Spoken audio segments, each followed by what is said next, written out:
When Mulder, South African batter Brian লারার ঐতিহাসিক একই টেস্ট ইনিংসে 400 রান করার রেকর্ডটি ইচ্ছাকৃতভাবে না ভেঙে কি খুব বড় ভুল করলেন, যেটা তার ক্রিকেট জীবনের সবচেয়ে বড় ভুল হয়ে থেকে যাবে?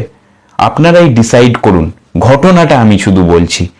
33 রান দূরে ছিলেন ওয়েন মুল্ডার, জিম্বাবুয়ের বিরুদ্ধে 367 রানে খেলছিলেন, ডিক্লেয়ার করে দেন। তিনি স্ট্যান্ড ইন স্কিপার ছিলেন। কোচের সঙ্গে তিনি আলোচনা করেন এবং ডিসাইড করেন যে অনেক রান হয়ে গেছে, এবার বোলারদেরকে বল করা উচিত, জিম্বাবুয়েকে ব্যাট করতে পাঠান। দ্বিতীয় দিনই ছিল এটা টেস্ট ম্যাচের এবং অনেক সময় বাকি ছিল।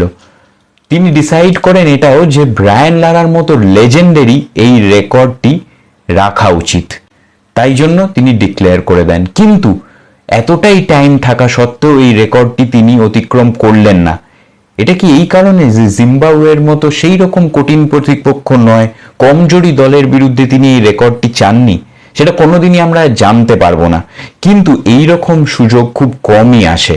আবার এটাও একটা প্রশ্ন যে এটা যদি ভারত, অস্ট্রেলিয়া, ইংল্যান্ড, শ্রীলঙ্কা, পাকিস্তানের মতো দলের বিরুদ্ধে হতো, তাহলে কি মুল্ডার করতেন? মুল্ডার যদিও বলেছেন যে ফিউচারেও যদি এরকম সুযোগ আসে তিনি এই রেকর্ডটি অতিক্রম করবেন না, রেখে দেবেন তিনি এটা লারার জন্য।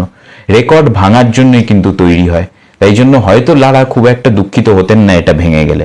আপনাদের কি মতামত?